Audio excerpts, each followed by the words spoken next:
Pretend I'm your father." Those were the first words a bleeding billionaire said to a terrified child standing alone on a dark street.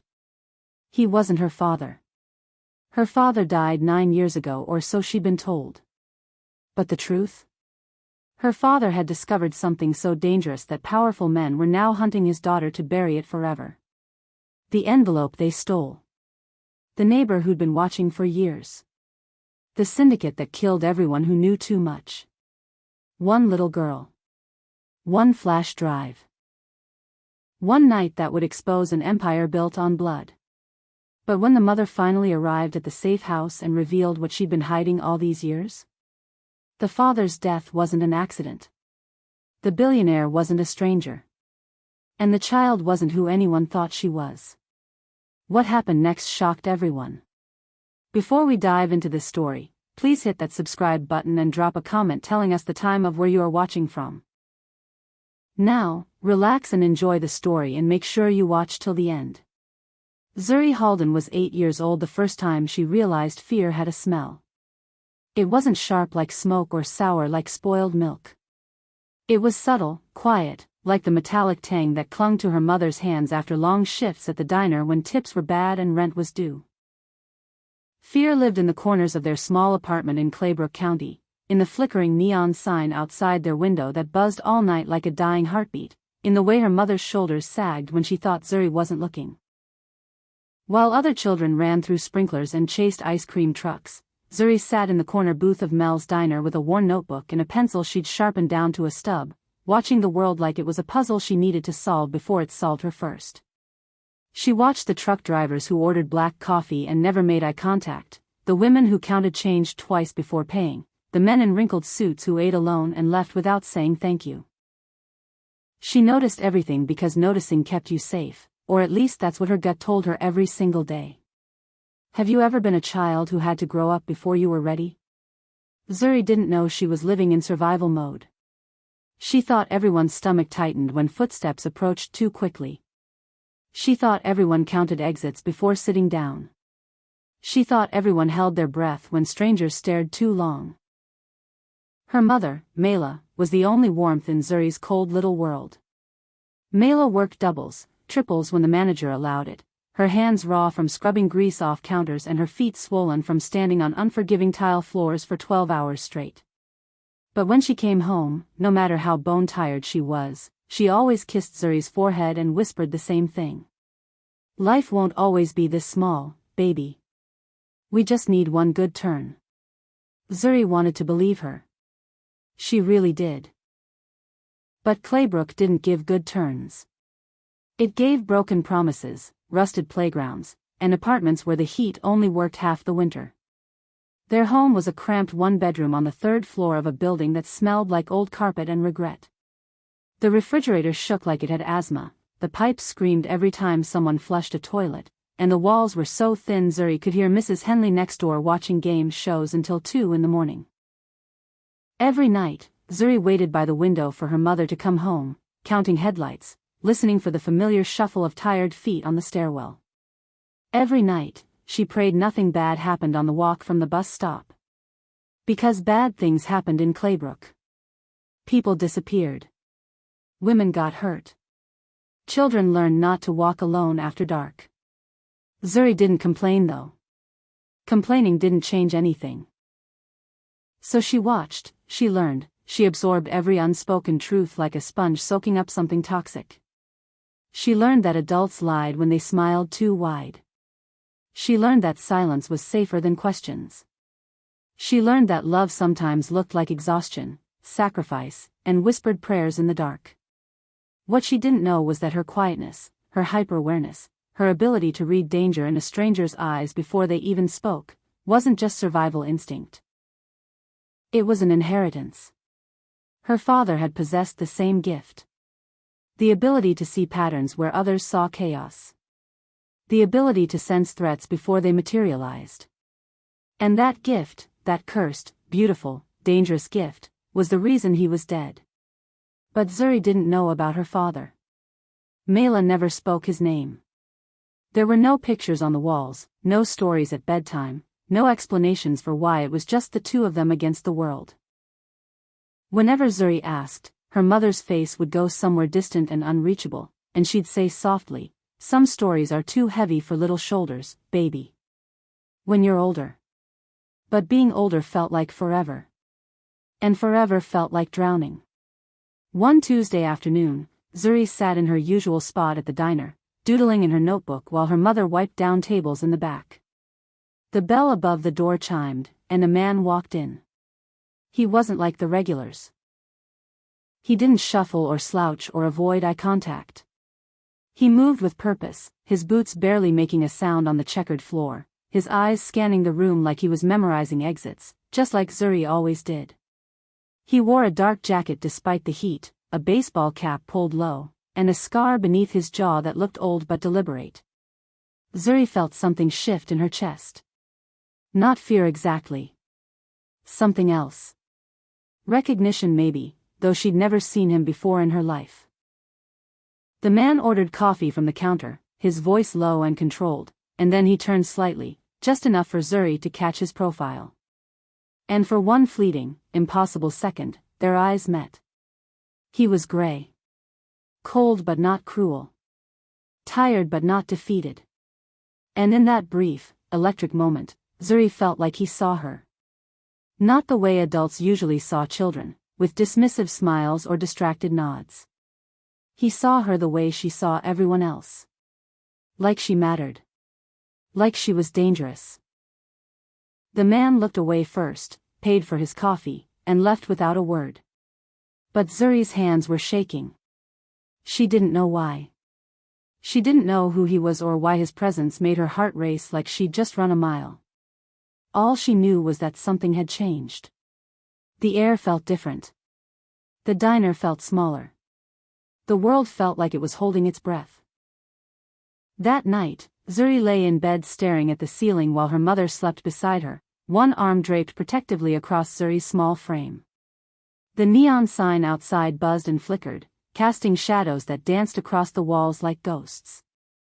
Zuri closed her eyes and tried to sleep, but her mind wouldn't stop replaying the stranger's face, the scar, the gray eyes, the way he looked at her like he knew something she didn't. She didn't know it yet, but that man was Cashin Wardell. Billionaire. Fugitive. Protector. And the only person standing between her and the people who wanted her erased from existence. She didn't know that her father had died trying to expose a syndicate so powerful it could topple governments. She didn't know that her mother had been carrying a secret for 9 years that could get them all killed. She didn't know that the break-in at their apartment 3 days ago wasn't random. She didn't know that the men in the black SUV had been circling her school for weeks. She didn't know that her life, her small, quiet, invisible life, was about to explode into something she couldn't run from, couldn't hide from, couldn't survive without help. But she would know soon. Because the storm wasn't coming anymore.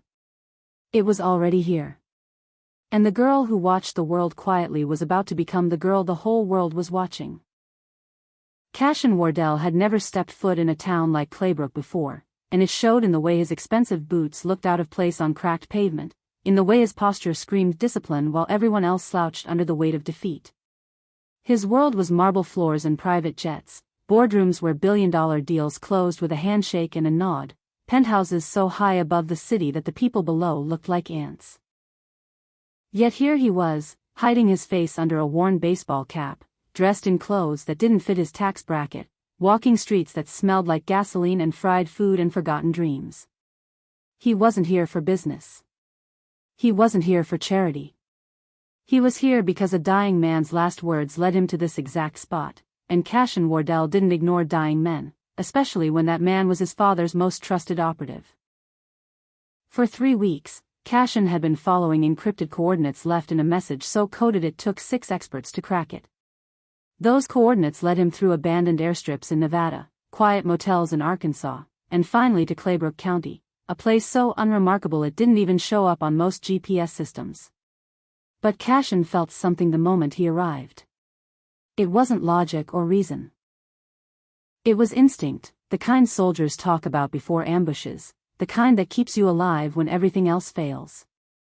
Every faded storefront, every porch with peeling paint, Every child walking home from school felt like a breadcrumb in a trail laid for him long before he understood why he was following it.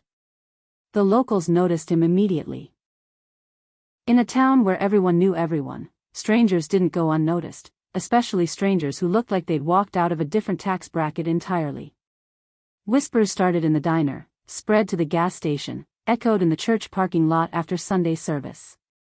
"You see that man with the scar? Looks like trouble. Federal agent maybe. Or worse. He's been asking questions about the old Halden case." That last rumor made Cashin's jaw tighten. He wasn't asking questions. He was listening. Watching. Waiting. Because the people hunting the girl he was searching for were already here, and one wrong move would get them both killed. Cashin had learned patience the hard way. His empire wasn't built on impulse. It was built on calculated risks, on reading people faster than they could lie, on knowing when to strike and when to disappear. But this wasn't business. This was survival. His survival. Hers. And the survival of a truth that could burn the world down if it ever saw daylight. He checked into a motel on the edge of town, paid cash, used a fake name, and spent his first night mapping the area. Zuri's school. The diner where her mother worked. The apartment building with the flickering neon sign. The route she walked. The places she was vulnerable. He marked them all on a hand-drawn map, circling the danger zones in red, the safe zones in blue, though safe felt like a lie in a town this small. Cashin had been tracking the syndicate's movements for months, and their pattern was clear. They were tightening the net. Slowly. Methodically. Like predators who knew their prey had nowhere to run. He intercepted communications between operatives, coded messages about the package, about securing the asset, about eliminating loose ends. It didn't take a genius to figure out what that meant. They were coming for Zuri. And they were coming soon. What would you do if you discovered a child's life depended on your next move?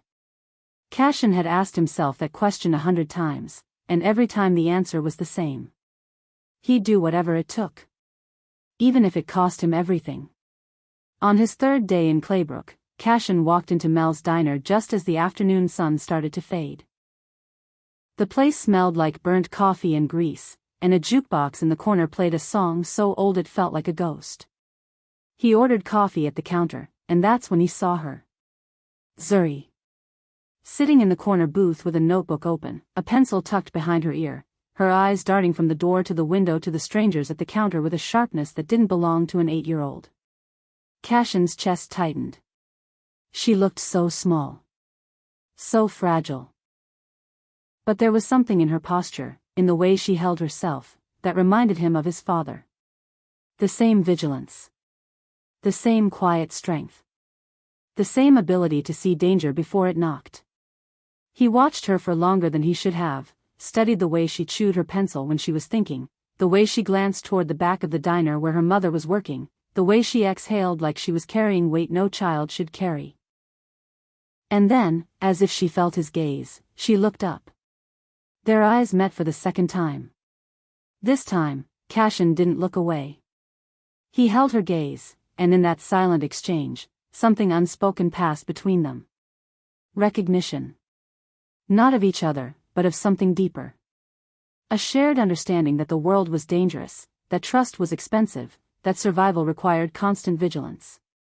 Zuri looked away first, her small hands gripping the edge of her notebook a little tighter. Cashin paid for his coffee and left without a word. But as he walked out into the dying light, he felt the weight of what was coming settle on his shoulders like chains. That night, Cashin sat in his motel room with his laptop open, reviewing surveillance footage he'd hacked from traffic cameras around Claybrook. And there it was. Confirmation of what he already feared. A black SUV with tinted windows had been circling Zuri's neighborhood for 5 days straight. Same vehicle. Same time. Same route. They were watching her. Studying her patterns. Waiting for the perfect moment to strike. Cashin's hands curled into fists. He'd seen this before. In Yemen. In Prague. In Manila. The syndicate didn't rush. They planned. They waited. And when they moved with surgical precision. He pulled up another file, one that had haunted him for months. A photo of his father, taken weeks before he died, standing beside a man Cashin had never seen before. The man in the photo was smiling, his arm around a woman who looked younger, hopeful, alive. Mela. And beside her, barely visible in the background, was a small crib. Cashin zoomed in on the photo until the image pixelated, but he didn't need clarity to know the truth. The man in the photo was Zuri's father. The whistleblower who uncovered the Sparrow Syndicate. The man who died protecting evidence that could dismantle an empire. The man Cashin's father died trying to save. Cashin closed the laptop and stared at the ceiling, his mind racing. He didn't know Zuri. He didn't owe her anything. But his father's last words echoed in his head like a curse he couldn't escape.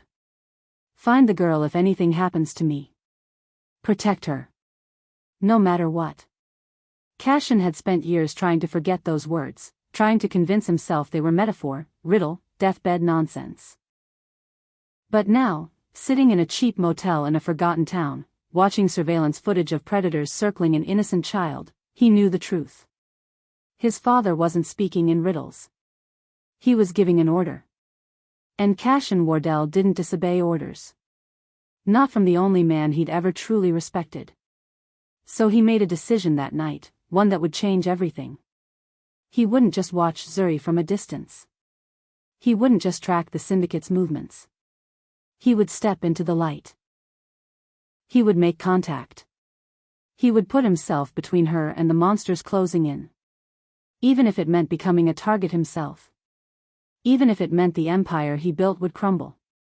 Even if it meant his own life would end in a town nobody remembered. Because some debts couldn't be paid with money. Some promises couldn't be broken. And some children were worth dying for. Have you ever met someone you knew you were meant to protect, even if it destroyed you? 3 nights before Cashin walked into that diner, Zuri came home from school to find their apartment door hanging open like a broken jaw. She stood frozen in the hallway, her backpack sliding off one shoulder, her heart hammering so loud she could hear it in her ears. The door wasn't kicked in. The lock wasn't broken. Someone had used a key, or picked it so carefully it left no trace, and that scared her more than violence would have. Violence was loud, obvious, something you could report to the police. This was surgical. Professional. Intentional. Zuri pushed the door wider with trembling fingers and stepped inside. The apartment looked like a tornado had torn through it with purpose. Couch cushions slashed open, stuffing spilling onto the floor like guts. Drawers yanked out and dumped, their contents scattered across every surface. The refrigerator pulled away from the wall, the back panel removed, wires exposed. Even her small bookshelf had been dismantled, every book shaken out, spines cracked, pages bent. Whoever did this wasn't looking for jewelry or electronics. They were searching for something specific, something small enough to hide but valuable enough to destroy a home trying to find it. Mom. Zuri's voice cracked as she stumbled through the wreckage toward the tiny bedroom they shared. Mela was already there, on her knees in front of the refrigerator, staring at the empty space behind it with a look Zuri had never seen before. Not anger. Not fear. Something worse. Defeat. Her mother's hands shook so violently she had to press them flat against her thighs to stop them. Her lips moved without sound, like she was praying or cursing or both. Mom, what happened? Who did this? Zuri whispered, kneeling beside her. Mela didn't answer right away. She just stared at that empty space behind the refrigerator like it was a grave she'd been tending for years, and now the body was gone. When she finally spoke, her voice was so quiet Zuri had to lean in to hear it. They found it, Mela whispered. Oh God, they found it. Found what? Zuri asked, fear crawling up her spine like cold fingers. Mela turned to look at her daughter, and for the first time in Zuri's life, she saw her mother cry. Not the soft, hidden tears she sometimes shed late at night when she thought Zuri was asleep. These were the kind of tears that came from a place so deep they hurt to watch. Something I've been protecting since before you were born, Mela said, her voice breaking. Something your father gave me the night he died. Zuri's breath caught. Her father. The man her mother never spoke about. The ghost who lived in the silence between them. What did he give you? Zuri asked. Mela closed her eyes and pressed her palms against her face like she was trying to hold herself together. A promise.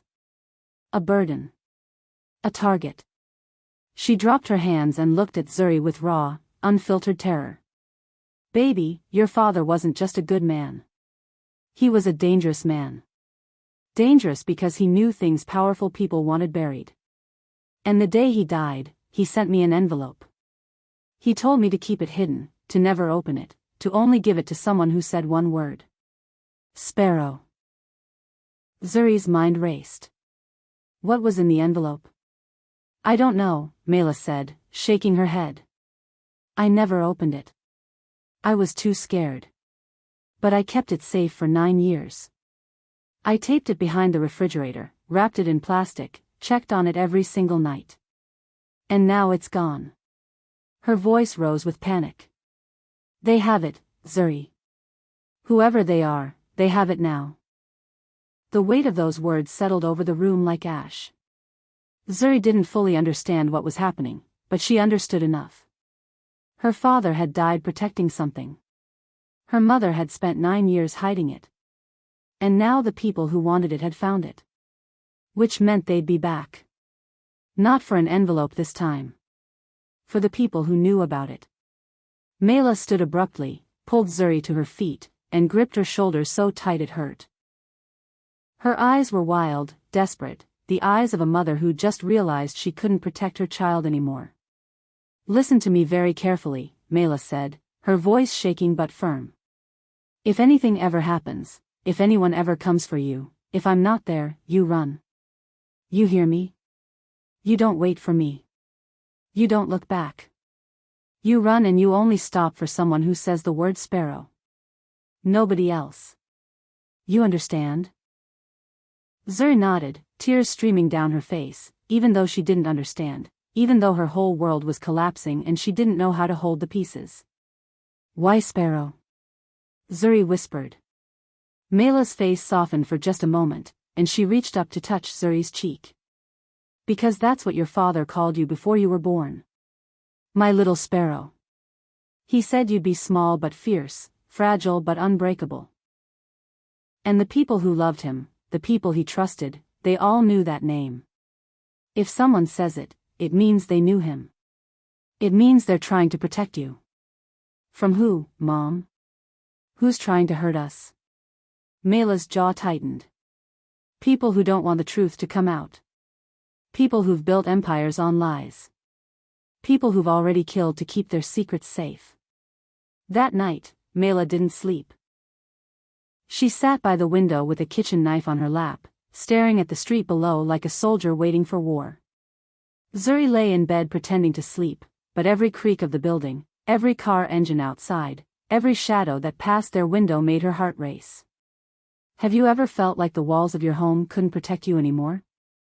The apartment that once felt small but safe now felt like a trap. The locks on the door felt like decorations.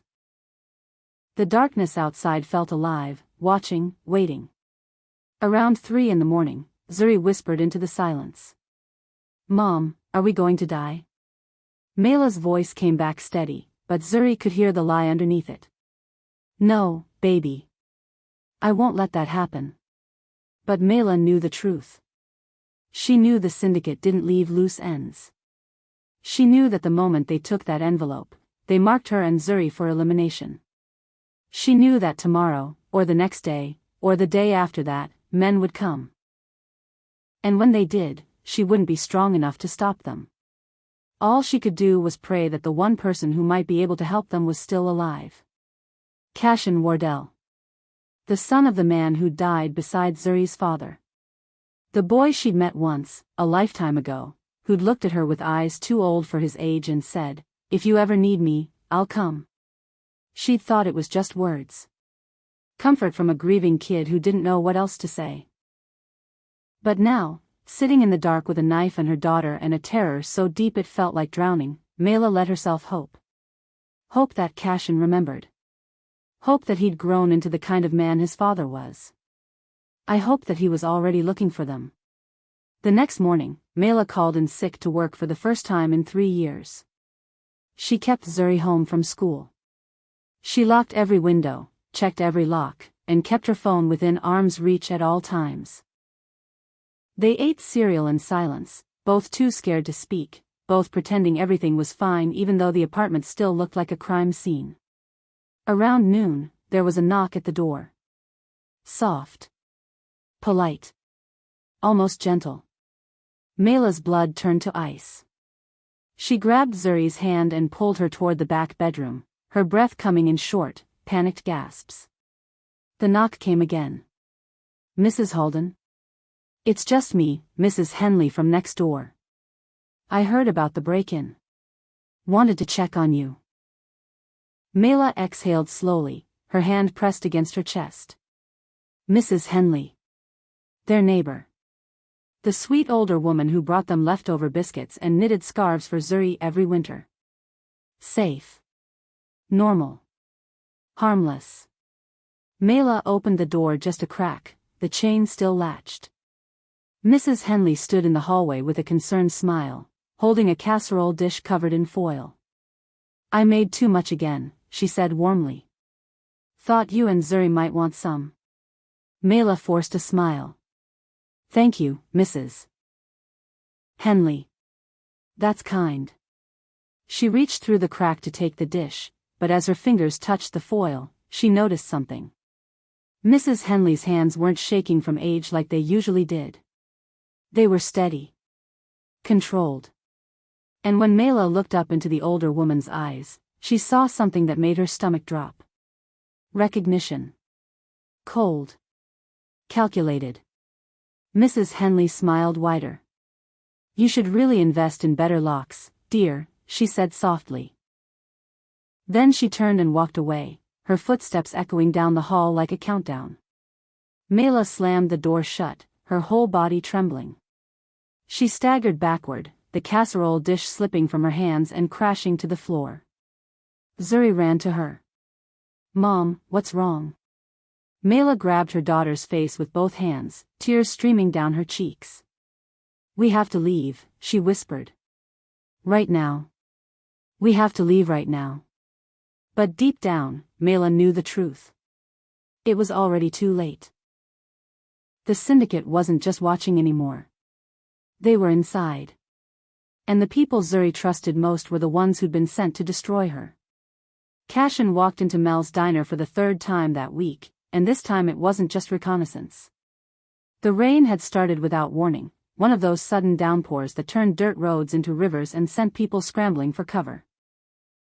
He pushed through the glass door, water dripping from his jacket, and the bell above chimed softly, a sound so ordinary it felt wrong given what he knew was coming. The diner smelled like burnt coffee and something sweet, maybe pie, and the jukebox in the corner played a song about heartbreak that nobody was listening to. Cashin scanned the room automatically, counting exits, marking faces, cataloging threats the way soldiers do in war zones. And then his eyes landed on her. Zuri. Sitting in the corner booth with her notebook open, pencil moving across the page in quick, nervous strokes. She wasn't drawing pictures like most kids her age. She was writing something, her small face twisted in concentration, her shoulders hunched like she was trying to make herself invisible. Cashin felt something crack open in his chest, something he'd kept buried for years under layers of control and distance and the armor rich men wear to survive in brutal worlds.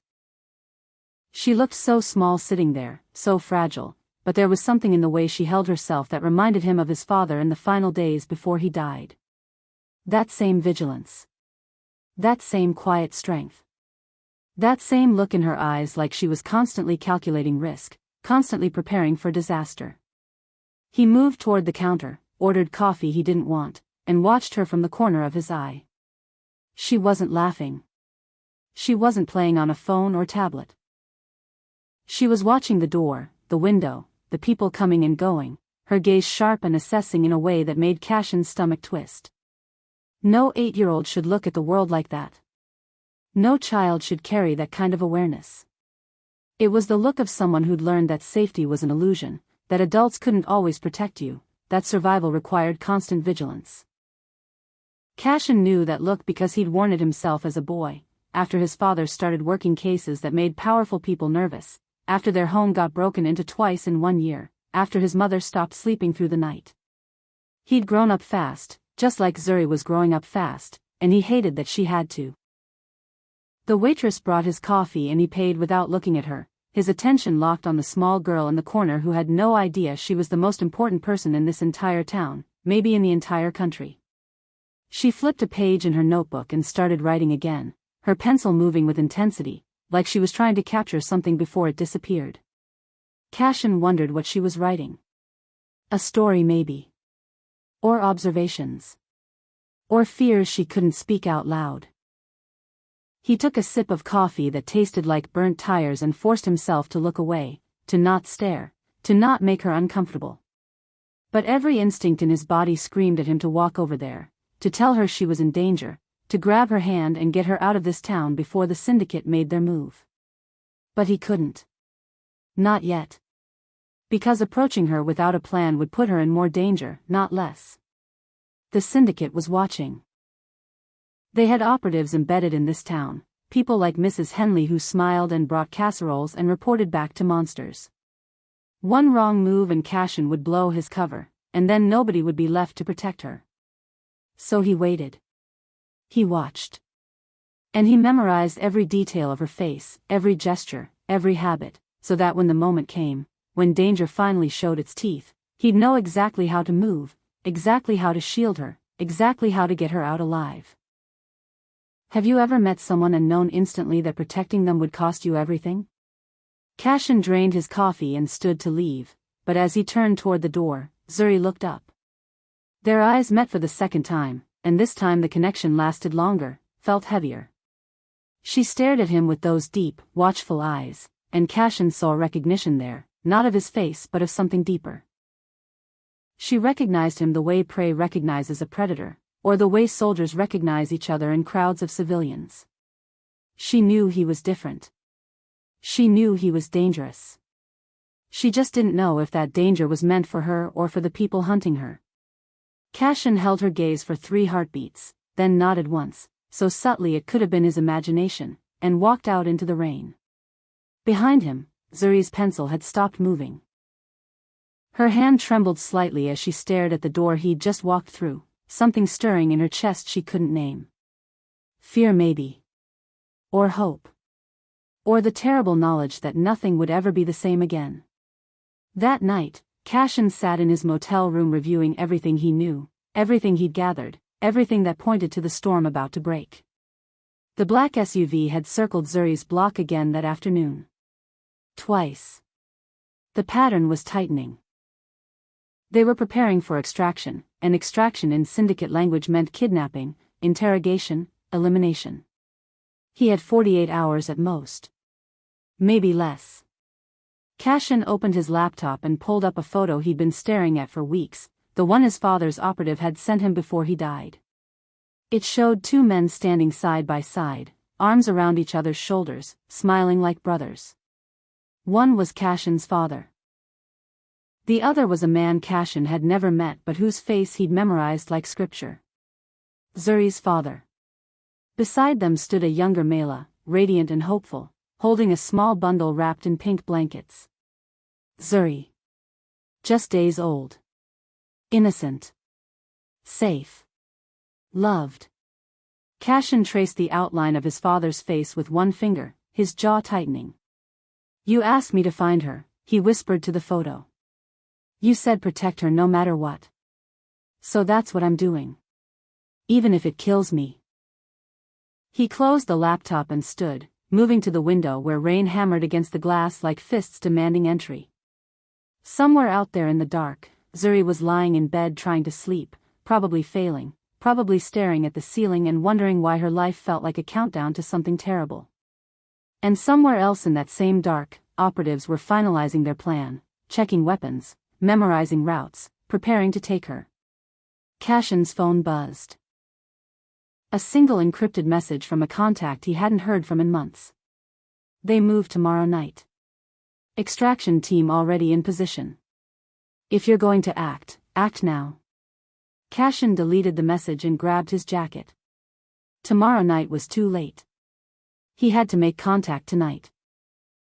He had to get to Zuri before they did, had to earn her trust fast enough to save her life, and had to somehow convince an 8-year-old girl that a stranger in the rain was less dangerous than the neighbors she'd known her whole life. He stepped out into the storm, rain soaking through his clothes instantly, and started walking toward her apartment building. Every step felt like moving toward destiny, or disaster, or both. He didn't have a perfect plan.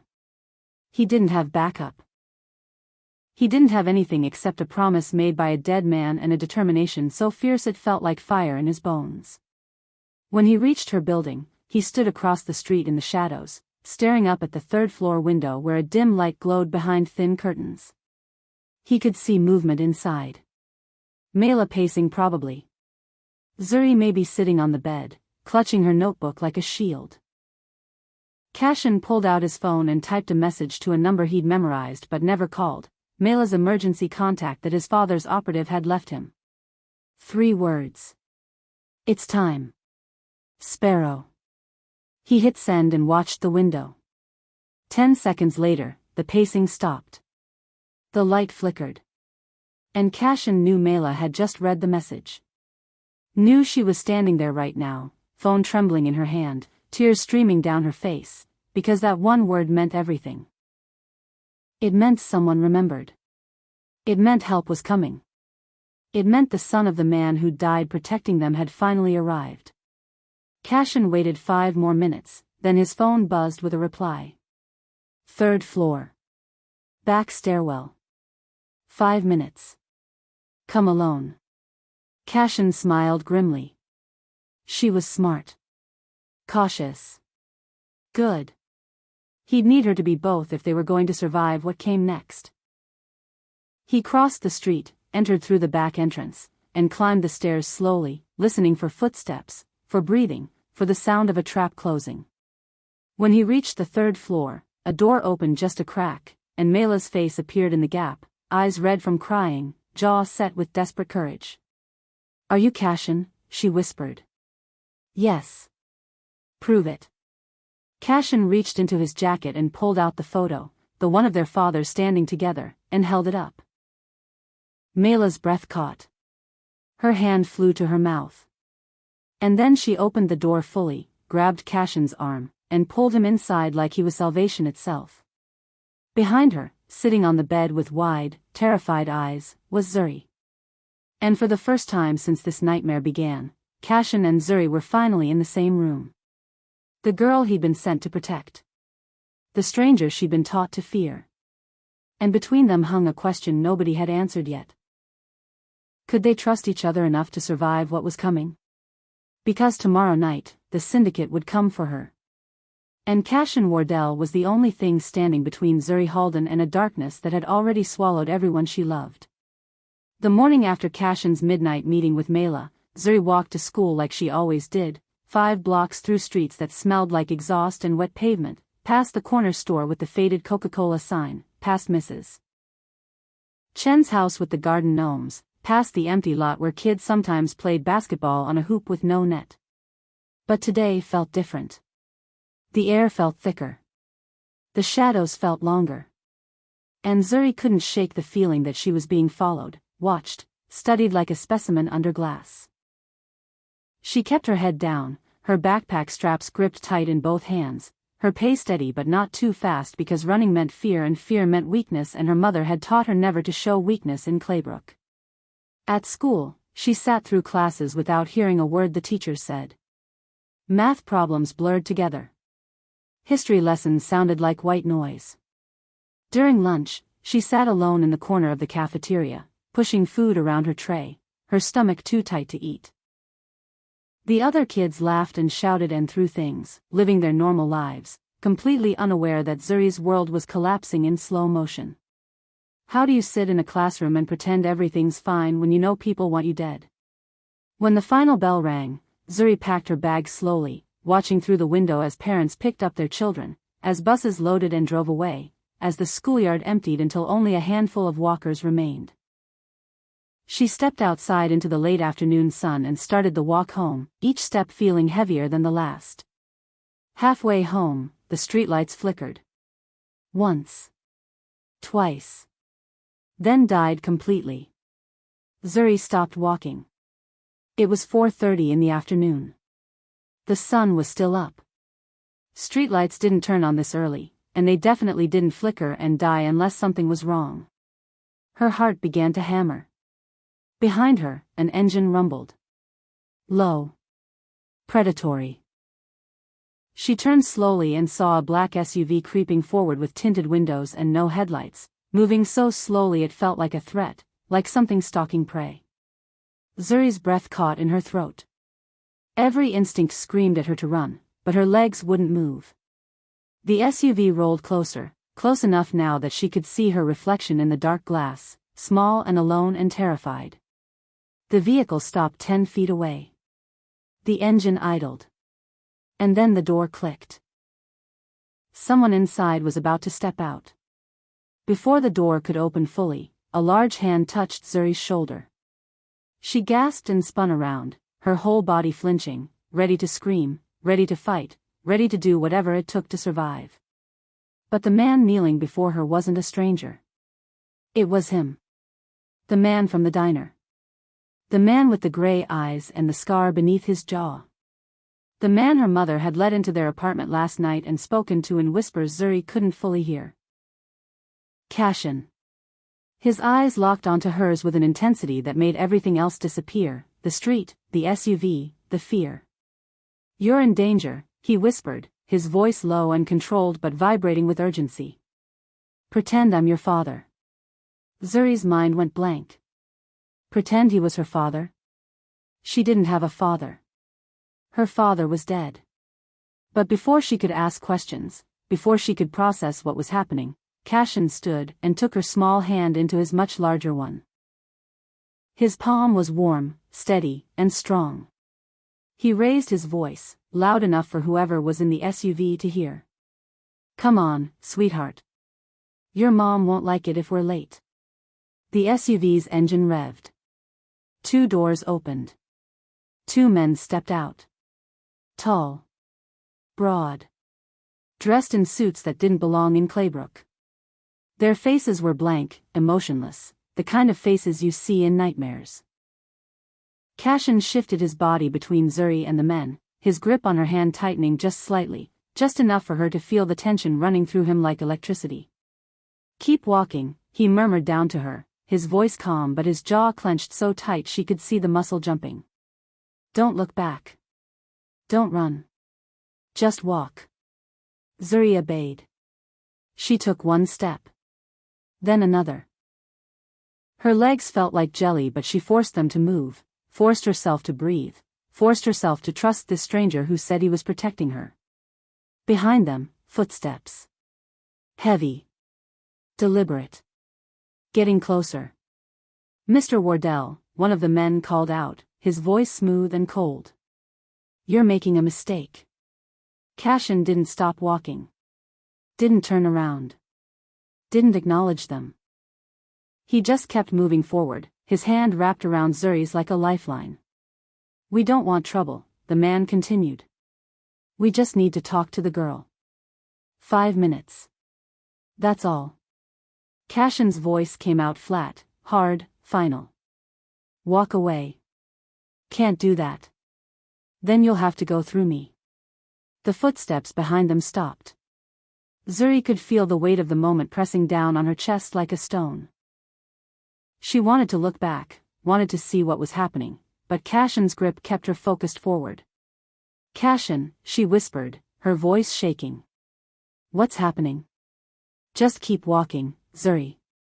We're almost there. But they weren't anywhere. They were in the middle of an empty street with 2 armed men behind them and a black SUV blocking their path ahead.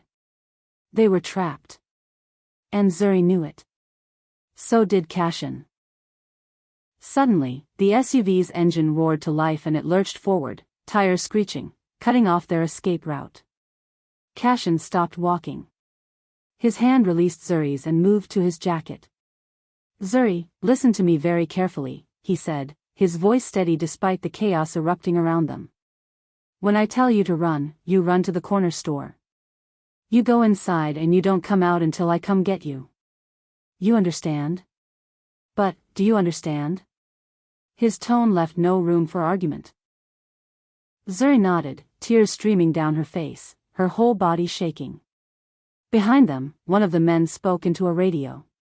"Target acquired. Moving to extract." Cashin's jaw tightened. He turned slightly, positioning himself so that his body was a wall between Zuri and the threat. And then, in a voice so cold it made Zuri shiver, he said, "If you touch her, I will burn your entire operation to the ground." The men laughed. Actually, I laughed. Like Cashin was a joke.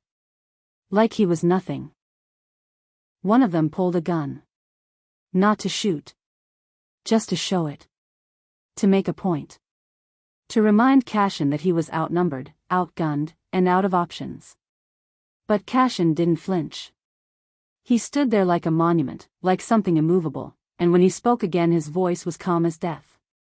"Last chance. Walk away." The man with the gun smiled. "No." And then everything exploded.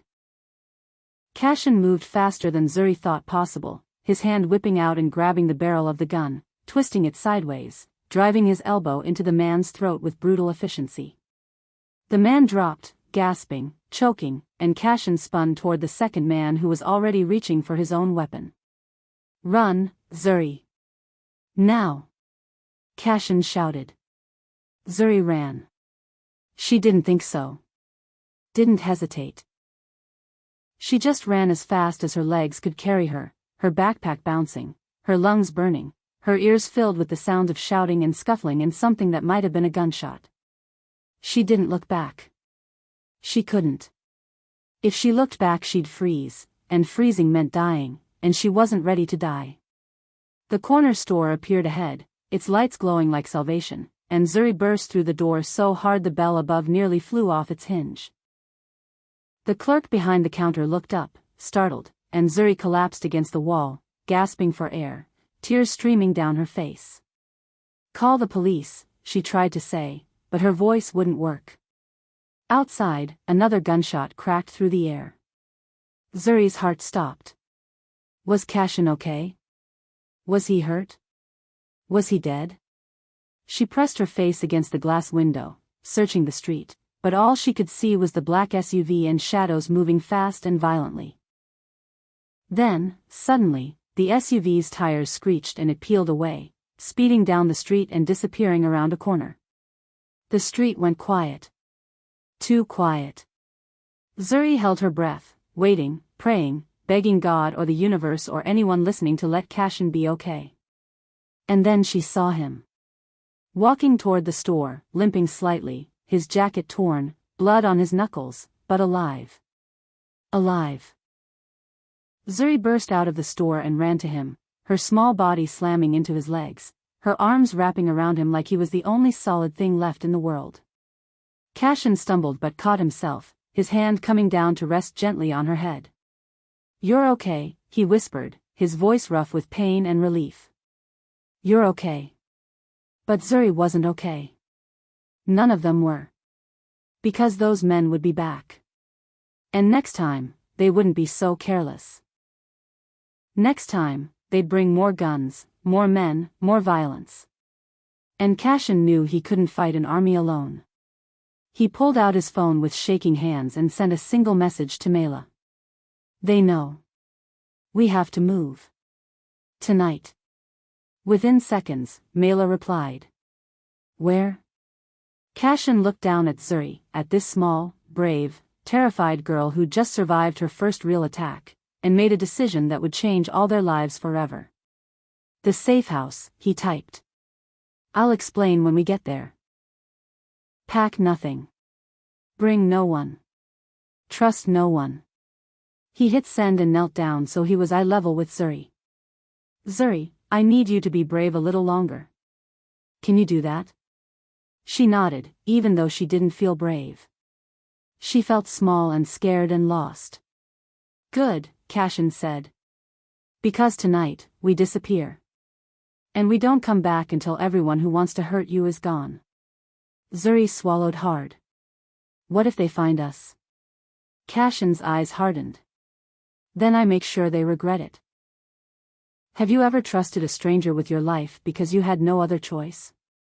That night, as darkness swallowed Claybrook and the streetlights stayed dead, Zuri, Mela, and Cashin vanished into the shadows, 3 people running from an enemy that had more money, more power, and more reach than any of them could fight alone.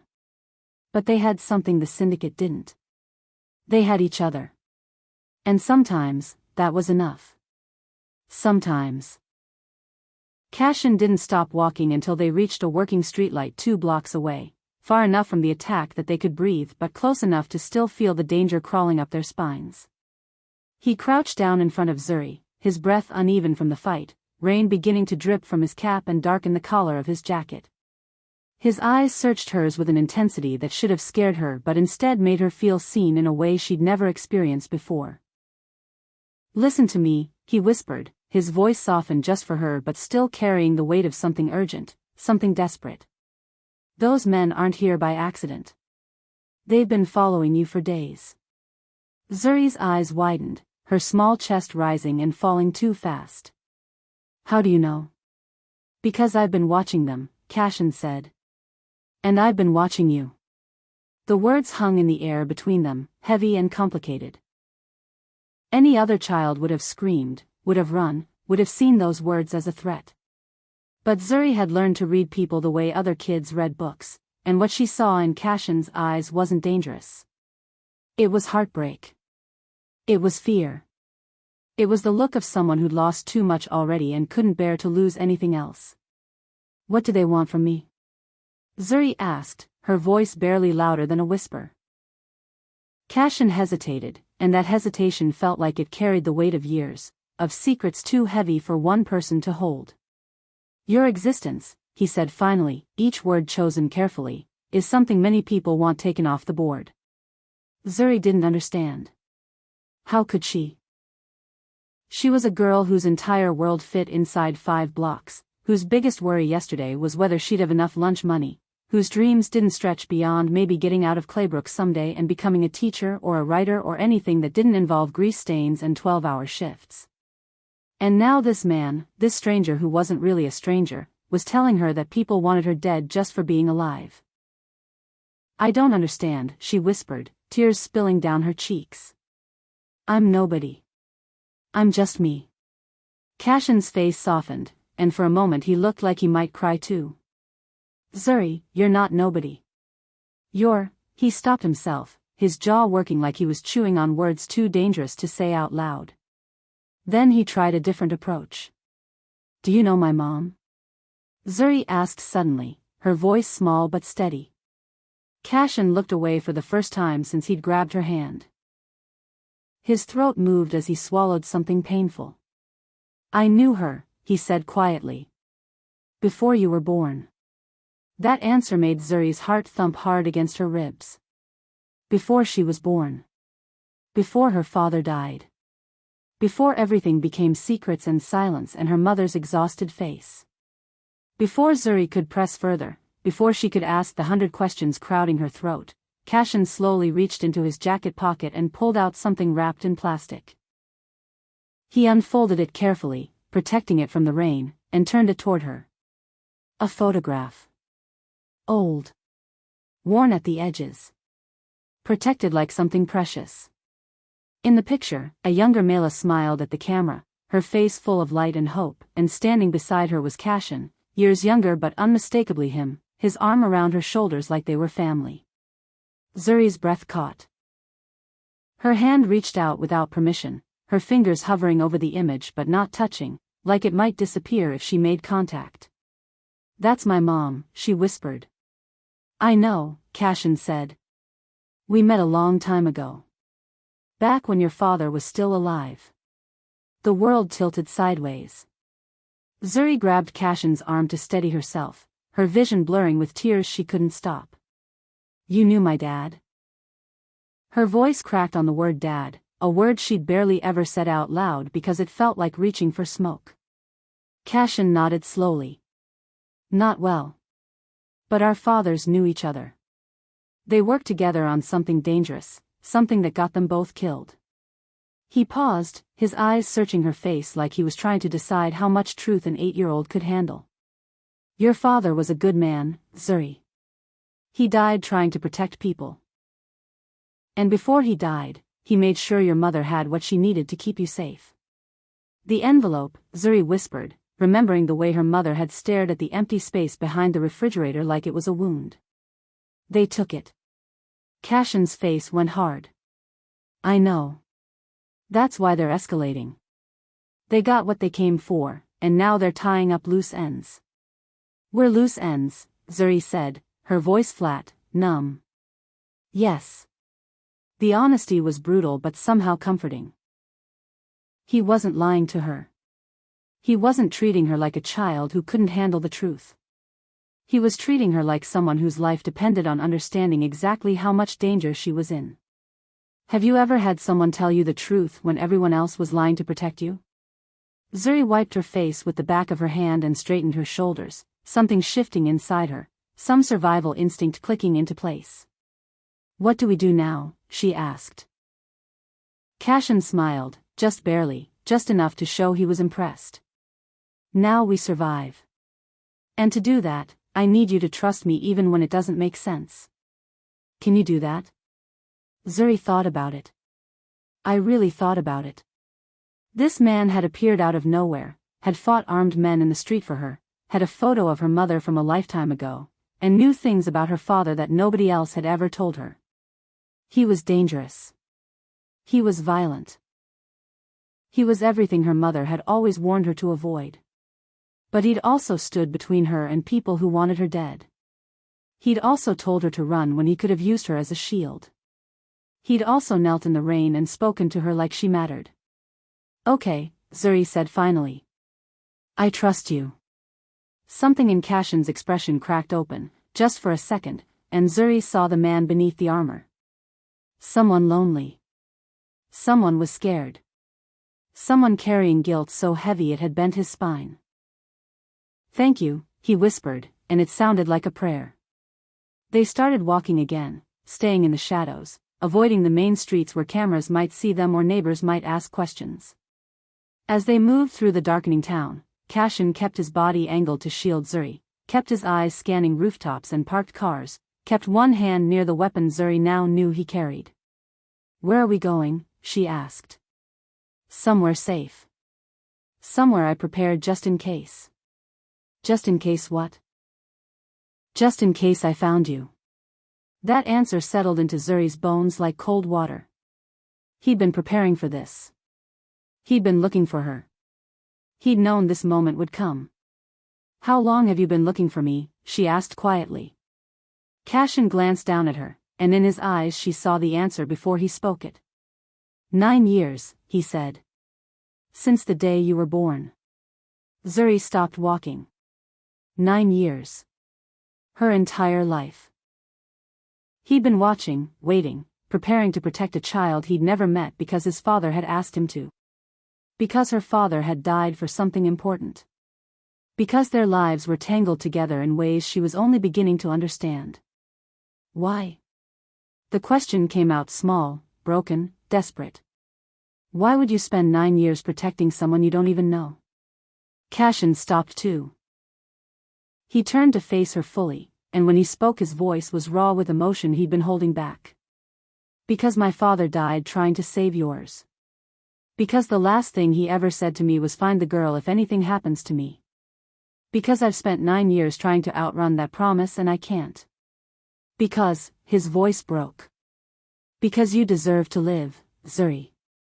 You deserve to grow up and have a normal life and not pay for your father's courage with your own blood. And if I can give you that, if I can keep you alive long enough to grow up and be whoever you're meant to be, then maybe my father's death meant something. Maybe mine will too if it comes to that. Tears streamed down Zuri's face, hot and fast and unstoppable. She didn't know what to say. How do you thank someone for loving you before they ever met you? How do you tell someone that their promise to a dead man just became the only reason you're still breathing? Cashin wiped his own eyes quickly, embarrassed maybe, and cleared his throat. Come on, he said gently. Your mom's waiting. And we need to get off these streets before they send reinforcements.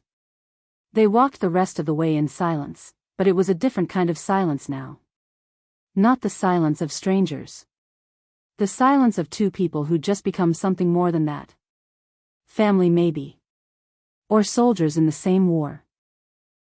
Or simply two souls who'd decided that surviving together was better than dying alone. Cashin led Zuri to an abandoned workshop on the outskirts of Claybrook, a place most people had forgotten existed, hidden behind overgrown weeds and a rusted chain-link fence that looked like it hadn't been touched in decades. But Cashin had touched it.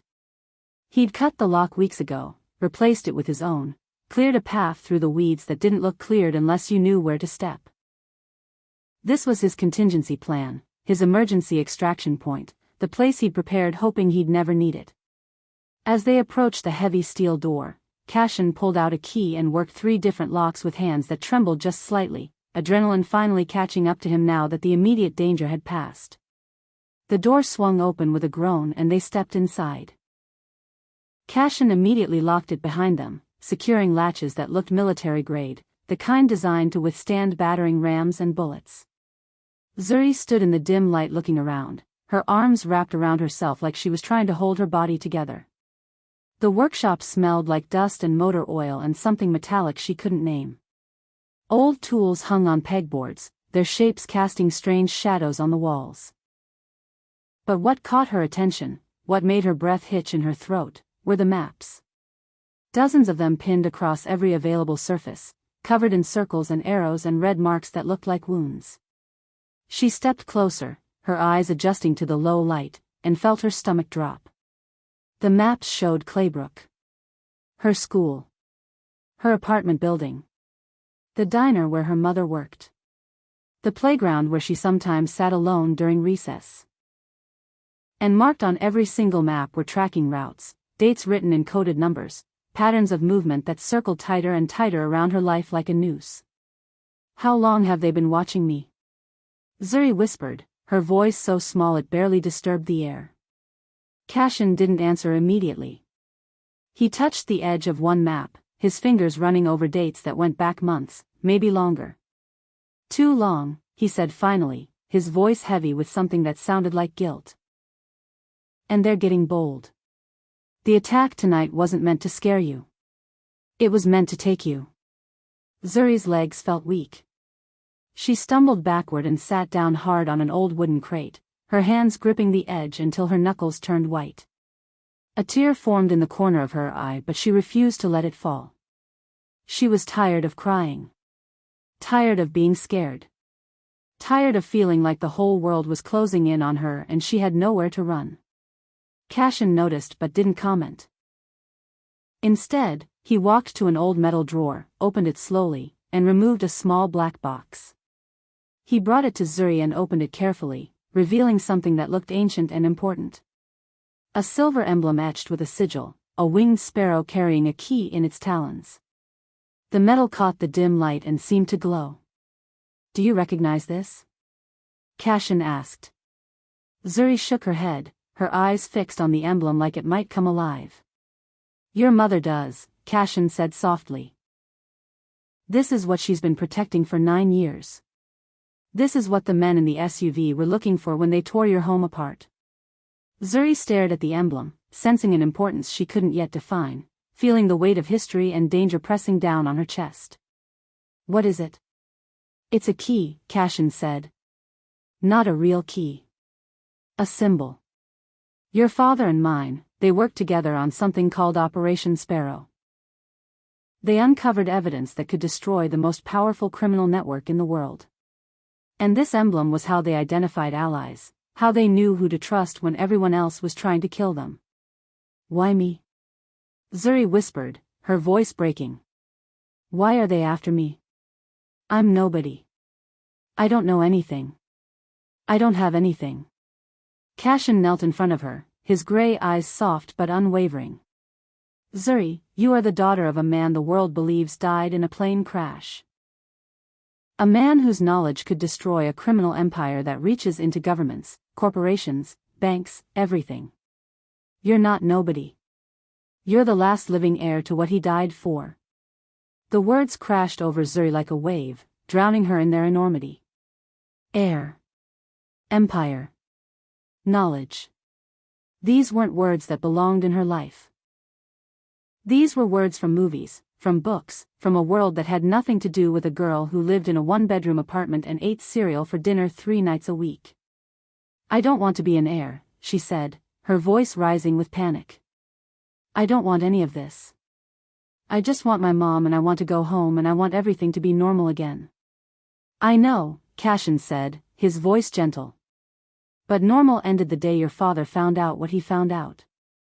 And it's never coming back. Not for you. Not for your mother. Not for me. All we can do now is survive long enough to make sure his death meant something. Before Zuri could respond, before she could scream or cry or throw something, a loud metallic clang echoed from outside the building. Cashin froze. His entire body went rigid, every muscle tensing like a predator sensing danger. He held up one hand, signaling Zuri to stay silent, and moved toward the door with steps so quiet they didn't make a sound. Another clang. Closer this time. Then voices, muffled but distinct, speaking in tones that were all business, all threat. Perimeter secured. Targets inside. Heat signature confirms 3 bodies. Copy. Moving to breach. Cashin's face went pale. He spun toward Zuri, his eyes wide with something she'd never seen in him before. Fear. Real, unfiltered fear. They found us, he whispered. How? Zuri breathed, her heart hammering so hard it hurt. Thermal imaging. Drones maybe. Or someone tipped them off. He cursed under his breath and looked around the workshop like he was calculating odds, measuring distances, planning escapes that might not exist. Where's my mom? Zuri asked, panic rising in her throat like bile. She's supposed to meet us here. She should be here by now. Cashin pulled out his phone with shaking hands and checked for messages. Nothing. No text. No call. No confirmation that Mela had received his instructions. Which meant 2 things. Either she was on her way and didn't have time to respond, or something had stopped her from coming at all. Both options were terrifying. Outside, the voices grew louder, more urgent. Orders being given. Equipment being moved into position. The sound of a battering ram being prepared. Cashin grabbed Zuri by the shoulders, his grip firm but not painful, his eyes locking onto hers with desperate intensity. Listen to me very carefully. I prepared for this. There's a crawlspace behind that shelf. He pointed to a storage unit against the far wall. You're going to hide there and you're not coming out unless you hear my voice say the word Sparrow. Not your mother's voice. Not anyone else's. Only mine. You understand?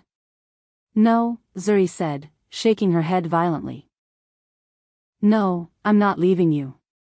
I'm not hiding while you fight them alone. Zuri, no. Her voice cracked with emotion. Everyone I love disappears. My dad disappeared. My mom might be gone right now. I'm not losing you too. I'm not. Cashin's face twisted with pain, with admiration, with a love so fierce it looked like anger. You're not losing me, he said, his voice rough. I'm going to walk out of here. But I can't do that if I'm worried about you. I can't fight them and protect you at the same time. So please, please, let me do this.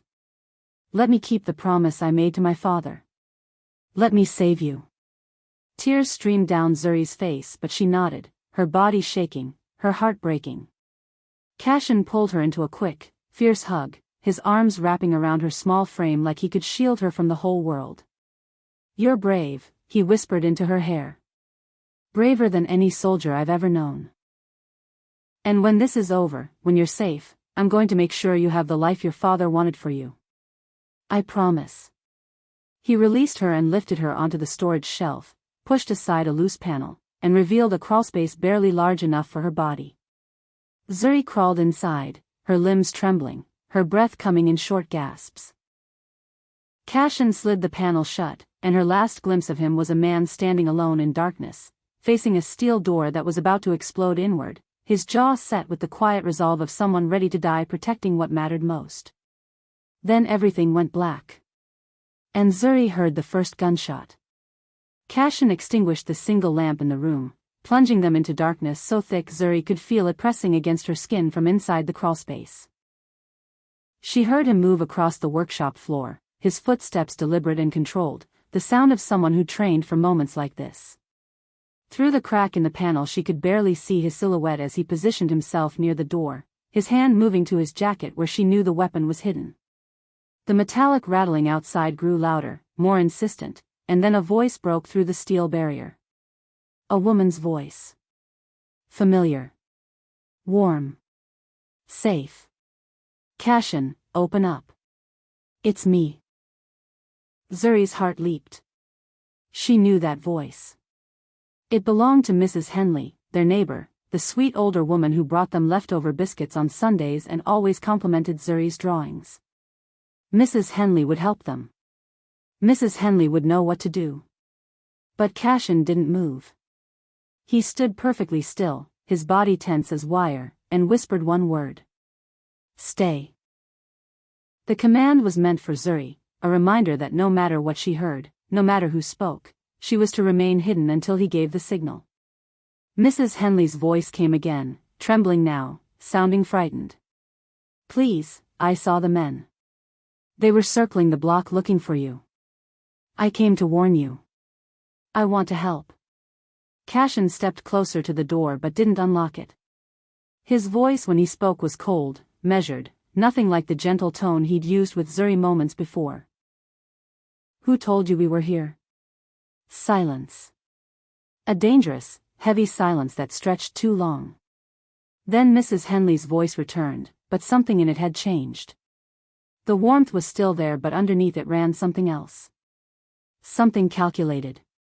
You never were the trusting type, were you, Cashin? The air in the workshop turned to ice.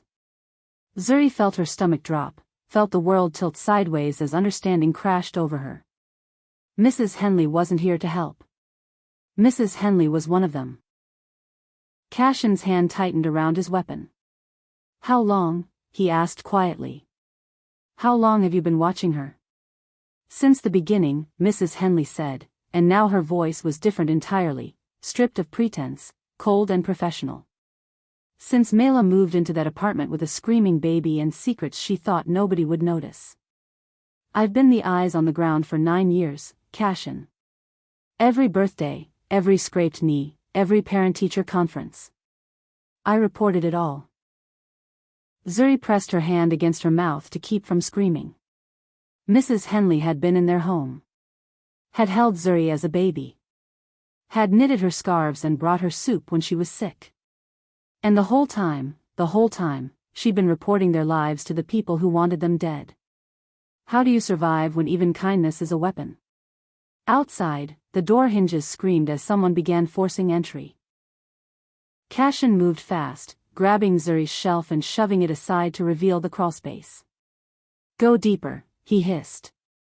All the way to the back. Don't make a sound. Zuri scrambled backward into the darkness, her hands scraping against rough wood and metal, her heart pounding so loud she was sure everyone could hear it. Cashin slid the panel shut just as the door burst open with a crash that shook the entire building. Gunfire erupted instantly, deafening in the enclosed space, muzzle flashes lighting up the darkness like lightning. Zuri covered her ears and squeezed her eyes shut, tears streaming down her face as she listened to Cashin fight for his life just feet away from where she hid. She heard him grunt, heard bodies hit the floor, heard the metallic clatter of weapons and the sickening thud of fists connecting with flesh. Wardell, you're outnumbered, a male voice shouted over the chaos. This doesn't have to end with you bleeding out on this floor. Just tell us where the girl is. Go to hell, Cashin snarled, and Zuri heard the rage in his voice, the absolute refusal to surrender even when surrender was the only logical choice. More gunfire. More shouting. The smell of smoke began to seep through the cracks in the panel, burning Zuri's nose and throat. She wanted to cough but didn't dare, wanted to scream but couldn't, wanted to run to Cashin and help him but knew that doing so would make his sacrifice meaningless. Then she heard Mrs. Henley's voice again, closer now, inside the workshop. The girl's here somewhere. She has to be. Search every corner, every shadow, every possible hiding place. Footsteps moved through the space, boots heavy on concrete, hands overturning equipment and dragging metal across the floor. Zuri pressed herself against the back wall of the crawlspace, making herself as small as possible, barely breathing, praying to a god she wasn't sure was listening. One set of footsteps stopped near the shelf. Too near. Check behind here, Mrs. Henley said. Zuri's heart stopped. This was it. They were going to find her. They were going to pull her out of this hole and take her somewhere dark, and she'd never see her mother again, and Cashin's promise would die with him and her father's sacrifice would mean nothing.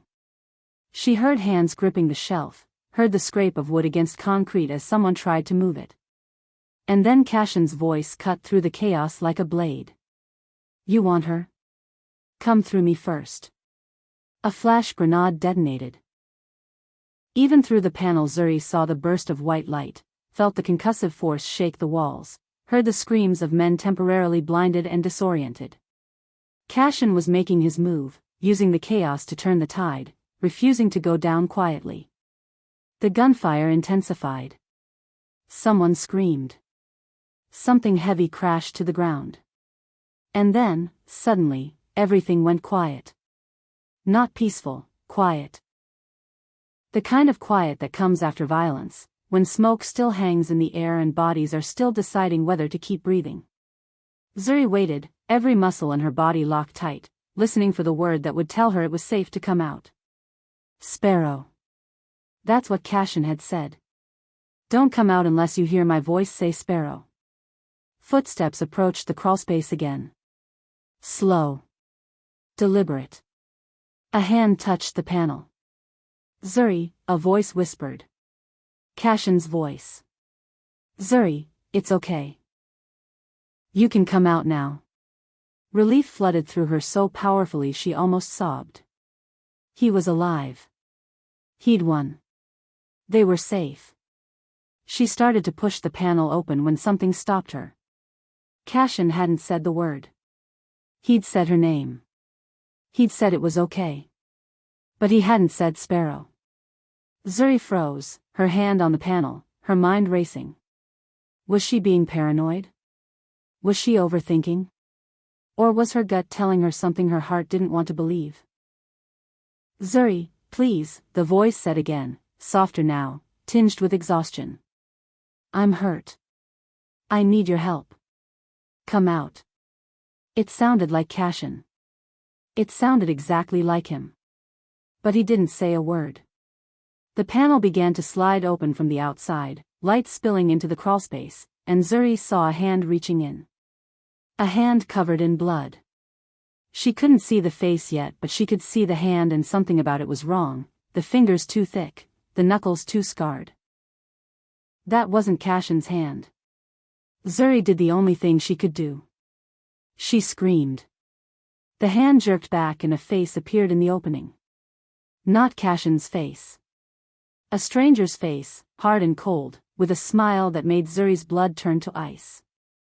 Smart girl, the man said. Smarter than we thought. Before he could reach in and grab her, before Zuri could scramble further back into the darkness, a gunshot rang out and the man's head snapped backward. He dropped like a stone. And behind him, leaning against the wall, bleeding from his side but very much alive, was Cashin. The real Cashin. His face was pale, his breathing labored, but his eyes were fierce and focused.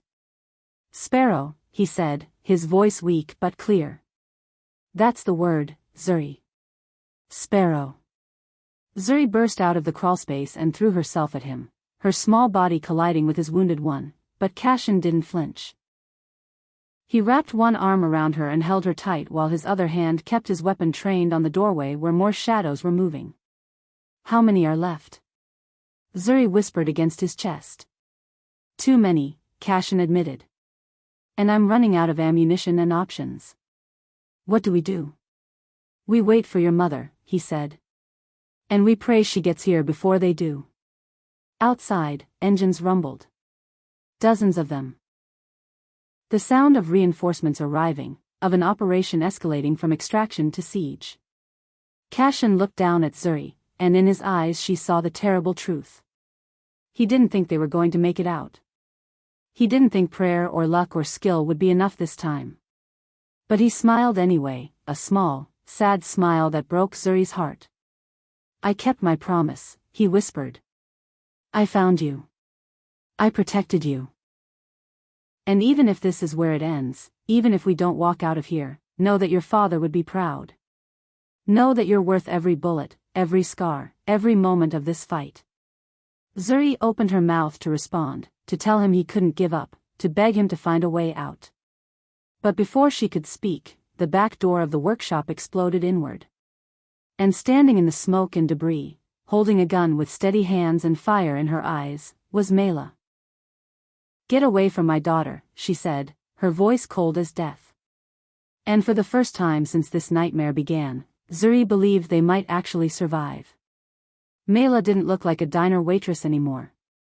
She looked like a woman who'd been carrying a weapon and waiting for permission to use it for 9 long years.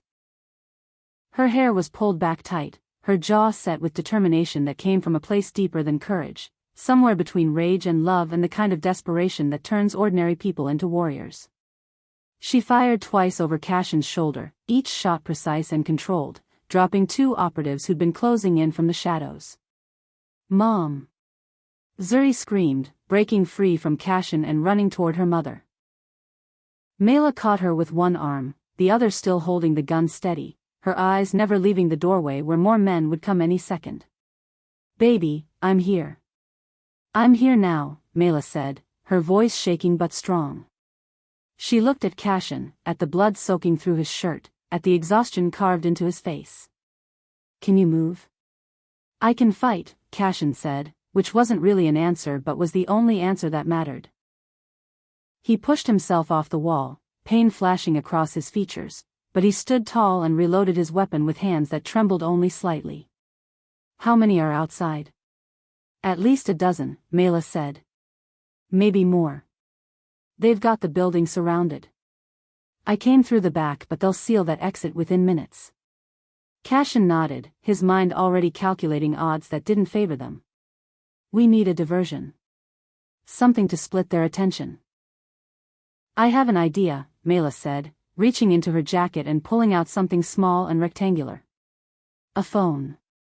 But not just any phone. This is your father's," she said to Zuri. "The one he had the night he died.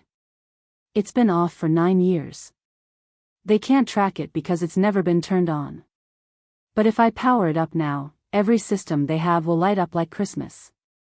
They'll think we're trying to access the data." "Are we?" Cashin asked. "No," Mela said. "We're buying time." She powered on the device and immediately the screen flickered to life, demanding a password Mela had memorized years ago. She entered it quickly, and within seconds notifications started flooding in, messages from a dead man's network, alerts that should have been delivered almost a decade ago. Somewhere in a command center miles away, analysts would be scrambling, tracing the signal, redirecting resources. "That'll get their attention," Cashin said grimly. "Now what?" "Now we run," Mela said. "There's a drainage tunnel half a mile east. It leads to the old railway station. If we can get there, we can disappear before they lock down the whole county." Cashin looked at Zuri, then at Mela, weighing their chances of making it half a mile through hostile territory with a wounded man, a waitress, and an 8-year-old girl. The math didn't work. But math never mattered when the alternative was death. "Let's move," he said. They headed toward the back exit, Cashin in front despite his injury, Mela bringing up the rear with Zuri sandwiched between them. They stepped out into the night and immediately gunfire erupted from multiple directions, bullets pinging off metal and concrete, forcing them to dive for cover behind a rusted truck that had been parked there since before Zuri was born. "They're everywhere," Mela hissed, returning fire toward muzzle flashes in the darkness. "We're not going to make it to the tunnel." "Yes we are," Cashin said, but even he didn't sound convinced. He leaned out from cover and fired 3 quick shots, each one hitting its target, buying them seconds of breathing room. "On my mark, you run. Don't stop for anything. I'll cover you." "No," Mela said flatly. "We're not leaving you." "You don't have a choice," Cashin said, his voice hard. "They want Zuri. Everything else is just noise. If you stay here arguing with me, she dies. If you run, she lives. So you're going to run." Zuri grabbed Cashin's arm, her small fingers digging into his jacket. "You promised you'd walk out of here. You promised." Cashin looked down at her and his expression softened, the warrior mask slipping just enough to show the man underneath. "I promised to keep you safe, Zuri. And that's a promise I can keep.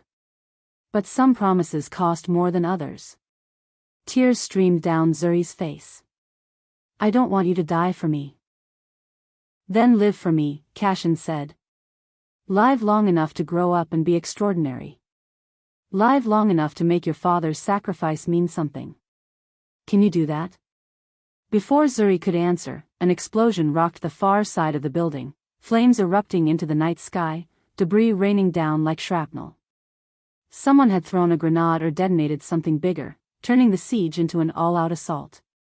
"Go now," Cashin shouted, standing and laying down covering fire with everything he had left.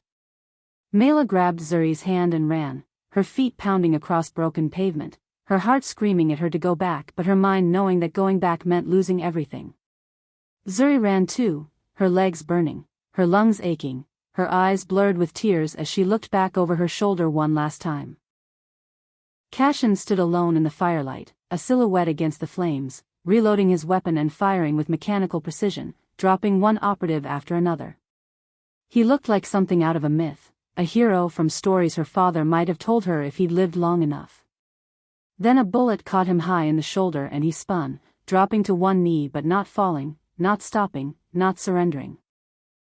Have you ever watched someone sacrifice themselves for you and felt the weight of that gift crush your chest? "Mom, we have to go back," Zuri sobbed as they reached the edge of the tree line. "We can't leave him." "Baby, he's buying us time," Mela said, her own voice breaking. "We honor that by surviving. We honor him by not wasting what he's giving us." They plunged into the woods, branches whipping at their faces, roots trying to trip them, darkness swallowing them whole. Behind them the gunfire continued, echoing through the trees like thunder that wouldn't stop. And then, suddenly, it did stop. The silence that followed was worse than the violence. It was the silence of something ending, of someone falling, of a promise kept at the highest possible cost. Mela pulled Zuri down behind a fallen log and they crouched there, breathing hard, listening to the sounds of men shouting orders, of vehicles moving, of a manhunt expanding to find them. "Is he dead?" Zuri whispered. Mela closed her eyes and didn't answer, which was answer enough. They stayed hidden for what felt like hours but was probably only minutes, until the sounds faded and the night grew quiet again. When Mela finally risked standing, she pulled Zuri to her feet and held her face in both hands. "Listen to me. We're going to make it to that tunnel. We're going to disappear. And then we're going to do what your father couldn't. We're going to take down the people who did this. Not today. Not tomorrow. But someday. I promise you that." Zuri nodded, her face streaked with tears and dirt, her heart broken but somehow still beating. "For Cashin," she whispered. "For Cashin," Mela agreed. "And for your father. And for every person who died protecting the truth." They moved through the darkness like ghosts, two survivors of a war that had started before Zuri was born and wouldn't end until justice was finally served or they were finally killed trying. When they reached the drainage tunnel, Mela paused at the entrance and pulled out the phone, her father's phone, the one they'd used as bait. She opened the message app and saw something that made her breath catch. A draft message. Unsent. Written the night he died. It was addressed to Zuri. Mela's hands shook as she opened it, as she read words her daughter had been meant to see years ago but was only now ready to receive. My little sparrow, if you're reading this, I'm gone. But you're not. And that means everything I did, everything I sacrificed, was worth it. The world is bigger and darker and more complicated than any child should have to know. But you're not just any child. You're mine. And that means you're stronger than you think, braver than you feel, and destined for something that will change everything. I left evidence that will destroy evil men. Your mother knows where it is. When you're old enough, when you're ready, use it. Burn them down. Make them pay. And know that every day of your life is my greatest victory. I love you forever. Dad. Mela showed the message to Zuri, and they stood there in the darkness reading it together, tears falling freely now, grief and love and determination mixing into something unbreakable. He knew, Zuri whispered. He knew this would happen. He knew, Mela confirmed. And he prepared us anyway. Because that's what love does. It prepares you for the fight even when it can't protect you from the pain. They entered the tunnel together, mother and daughter, disappearing into the earth like seeds being planted, waiting for the day they'd grow into something the syndicate never saw coming. Behind them, in the workshop that had become a battlefield, Cassian Wardell lay on the ground staring up at the stars through a hole blown in the ceiling. He was still breathing, barely, and in his hand he clutched a photo he'd carried for 9 years. The photo of 2 fathers and their families, smiling like they believed the world could be good. He smiled too, blood on his lips, knowing he'd kept his promise. The girl was safe. The fight would continue. And sometimes that was enough. The drainage tunnel smelled like rust and stagnant water and the kind of darkness that lives underground where sunlight never reaches. Mela led Zuri through it with one hand on the wall and the other gripping her daughter's fingers so tight it hurt, but neither of them complained because pain meant they were still alive and alive meant they still had a chance. They walked for 20 minutes in silence broken only by their breathing and the drip of water from cracks in the concrete ceiling. When they finally emerged on the other side, they found themselves behind the old railway station, exactly where Mela said they'd be. The building was abandoned, windows boarded up, tracks overgrown with weeds that looked like they were trying to reclaim what humans had forgotten. Mela pulled Zuri into the shadow of a loading dock and they both collapsed against the wall, exhausted, traumatized, but together. For a long moment neither of them spoke. They just sat there catching their breath, letting the adrenaline drain from their systems, trying to process everything that had happened in the span of a few terrible hours. Finally, Zuri broke the silence. Is Cassian really dead? Her voice was so small, so hopeful, like if she asked quietly enough the universe might give her a different answer. Mela's face crumpled. She pulled Zuri close and buried her face in her daughter's hair, her shoulders shaking with sobs she'd been holding back since the moment she fired that gun. I don't know, baby. I don't know. But what he did for us, what he sacrificed, we can't let that be for nothing. It's not fair, Zuri whispered. None of this is fair. No, Mela agreed, wiping her eyes and forcing herself to be strong even when strength felt impossible. But fair doesn't matter. Survival matters. Justice matters. Making sure your father's death and Cassian's sacrifice mean something. That's what matters now. Zuri pulled back and looked at her mother, really looking at her, seeing her not just as mom but as a woman who'd been carrying impossible weight for 9 years, a woman who'd hidden secrets and guns and a past that didn't fit with the tired waitress persona everyone saw. Mom, I need to know everything. No more secrets. No more protecting me from the truth. If I'm supposed to fight these people someday, I need to know who they are and what Dad found. Mela hesitated, her instinct still to shield her daughter from the darkness. But Zuri's eyes held a determination that reminded Mela so much of her husband it made her chest ache. This wasn't a child anymore. This was a survivor. A soldier in training. Someone who'd earned the right to know. Okay, Mela said. Okay. I'll tell you everything. She took a deep breath and began. Your father worked in finance. High-level stuff, managing accounts for wealthy clients, moving money across borders. He was good at it. Too good. And one day he noticed something in the numbers that didn't make sense. Patterns. Transfers that were hidden but not hidden well enough. He started digging, and what he found was a network called the Sparrow Syndicate.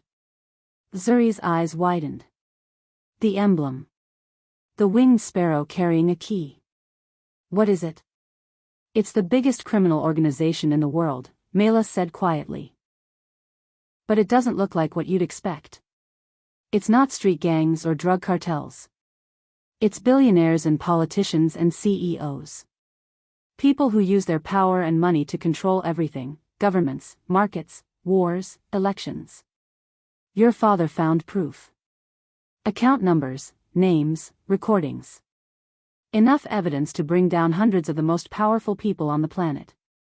And they killed him for it, Zuri said, her voice flat with understanding. They made it look like an accident. A plane crash, Mela confirmed.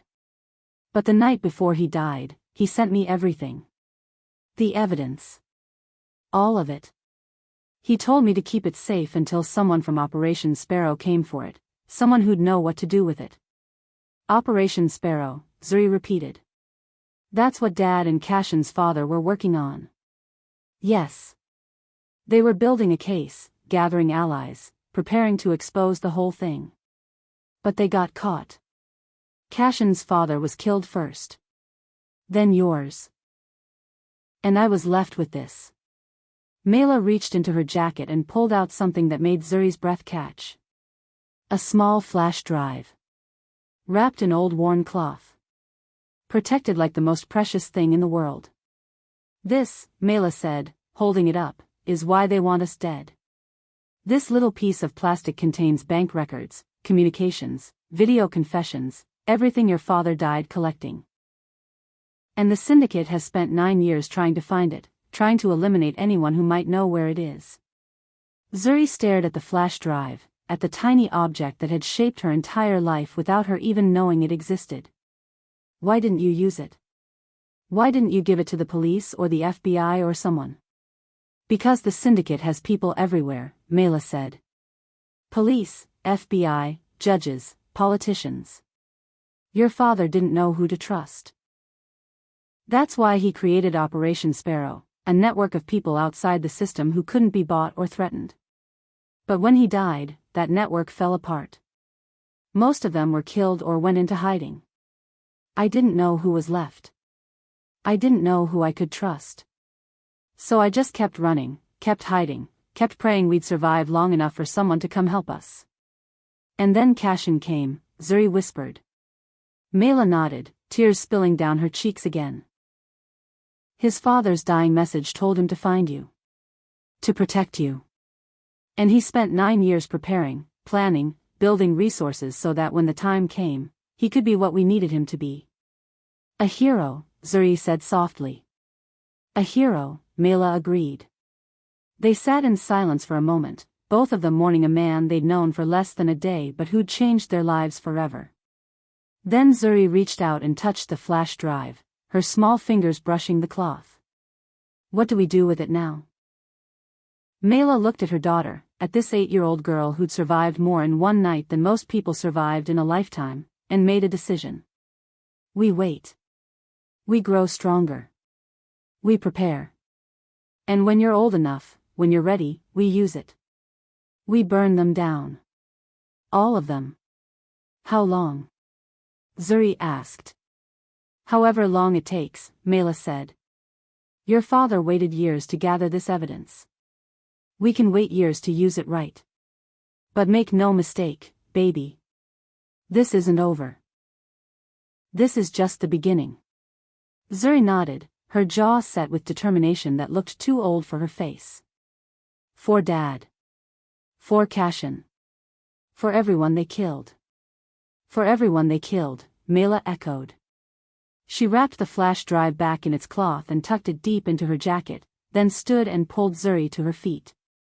We need to move. They'll be searching for us, and staying in one place is suicide.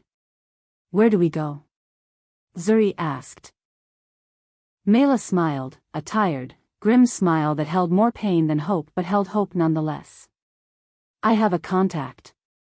Someone your father trusted. He runs a safe house 3 states away. If we can get there, we can disappear for a while. Start planning. Start building our own version of Operation Sparrow. They stepped out from behind the loading dock and started walking, 2 shadows moving through the night, heading toward a future that promised more pain, more danger, more sacrifice.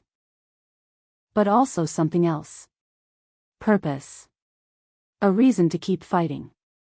A mission that would take years but would honor every person who died protecting them. As they walked, Zuri thought about her father's message, about being a sparrow, small but fierce, fragile but unbreakable. She thought about Cashin standing alone against an army, buying them time with his blood and courage. She thought about all the children like her, children whose parents had been killed by powerful men who thought they were untouchable. And she made a promise to herself, a promise she'd spend the rest of her life keeping. One day, she'd grow up. One day, she'd be strong enough, smart enough, brave enough to do what her father couldn't.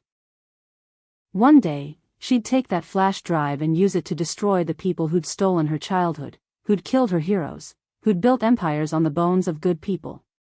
One day, the Sparrow Syndicate would learn that the little girl they'd been hunting was no longer prey. She was a hunter. And she was coming for them all. Have you ever been underestimated by people who should have feared you? Behind them, back at the workshop, emergency lights flashed and men in tactical gear swept through the building collecting evidence, securing the scene, reporting back to masters who believed they'd won. They found 4 of their own dead. They found bullet casings and blood. They found maps and equipment. But they didn't find Cashin Wardell's body.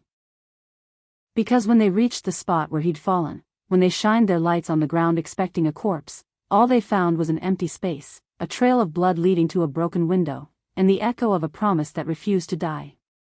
Somewhere in the darkness, a wounded billionaire was dragging himself to safety, refusing to quit, refusing to break, refusing to let a little girl fight this war alone. The real story, the one that would shake the world, was only just beginning. And every person who'd underestimated the power of a father's love, a stranger's promise, and a child's determination was about to learn a lesson they'd never forget. Some sparrows don't just sing. They scream. And the whole world is forced to listen. Thanks for watching. If you enjoyed the story, please subscribe to my channel and drop a comment telling us the part you enjoyed most.